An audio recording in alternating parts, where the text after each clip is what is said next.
এই যে ওনারা খাইতে বসে গেছে, রান্না বাড়া করে নিয়ে আসলাম। আর সাবিহা দেন খুশিতে হাতে তালি দিতেছে, দাদা বইছে একসাথে, এই কারণে হাতে তালি দিতেছে। আর কি কি রান্না করলাম আজকে, এই যে গরম গরম ভাত রাইস কুকার থেকে মাত্র নামাই নিয়ে আসলাম। আর এই জায়গায় আছে পাট শাক, এই যে পাট শাক ভাজি করছি। আর এই জায়গায় আছে শুকনা মাংস, ভাজা মাংস আছে একটু। এই জায়গায় আছে হইছে ডেউয়া দিয়া মাছের মাথা দিয়া টক রান্না করছি। এই যে একদম টাটকা একটা বড় মাছ আনছিল, মিরকা মাছ যেটা, এই মাছটার মাথাটা দিয়া আর গাছের ডেউয়া দিয়ে একবার রান্না জ্বালাইছি টক, বেশি করে ধনিয়া পাতা দিচ্ছি। আর এদিকে আছে ট্যাংরা আর মলায়া মাছের বাগাইরা তরকারি, একবারে ডিমওয়ালা ট্যাংরা মাছ। এই যে দেখেন ডিম বাড়িয়ে দিছে, ডিমওয়ালা ট্যাংরা মাছ আর মলায়া মাছের সব মাথা ফেলাই দিছি, দিয়া একটা বাগার দিয়া ধনিয়া পাতা বেশি করে দিয়ে বাগার দিছি।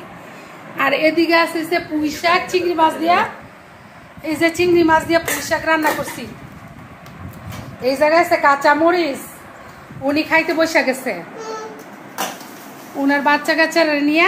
সাবিহার মাখাই দাও, সাবিহার টক পছন্দ করে, ট্যাংরা মাছ দিও, ডিমওয়ালা ট্যাংরা মাছ দিও স্বভাবে একটা সাবিহারে।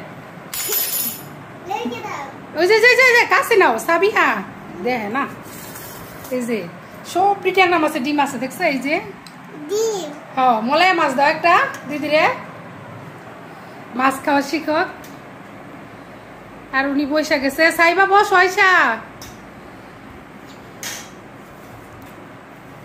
এই মাত্র গরম গরম রান্না করে নিয়ে আসলাম, আর ওনারা খাইতে বসে গেছে, এখন আমিও বসে যাব খাইতে।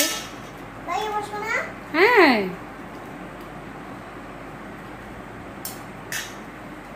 ট্যাংরা মাছের বাগাইরা তরকারিটা দিয়া ঝোলটা দিয়ে একটু মাখাই দাও সাবিহার ভাতগুলা। হ্যাঁ টক, এই যে এটা হচ্ছে ডেউয়ার টক। হ্যাঁ তুমি ডেউয়ার টক খাইবা? এই যে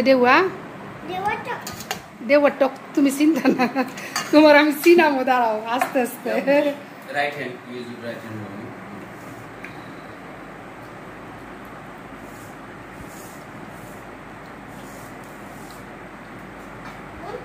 হ্যাঁ বিসমিল্লাহ বলতে হয়, সাবিয়া জানে, তারপর একটু মনে করাই দিলাম।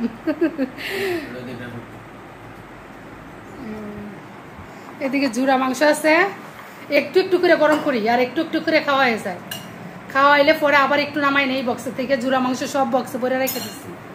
কারণ ঈদের সময় এত বড় পাতিলে রান্না করছি, এখন পরে রান্না করে সেটা পরে কি করছি বক্সে বক্সে রেখে দিছি, এক বক্স করে গরম করি আর সাথে সাথে খাওয়া শেষ। উনি আর নাকি খাইতো না মাংস, মাংস ভালো লাগে না, এই কারণে আজকে সবজি সব রান্না করলাম, টক মাছের বাগাইরা, আর পরে পাট শাক ভাজি, পুঁই শাক দিয়ে চিংড়ি মাছ, এটি আজকে রান্না করে দিলাম। ঈদের পরে এদিকে খাইতে ভালো লাগে। শাবাবের আপু কি খাইতেছে এখন?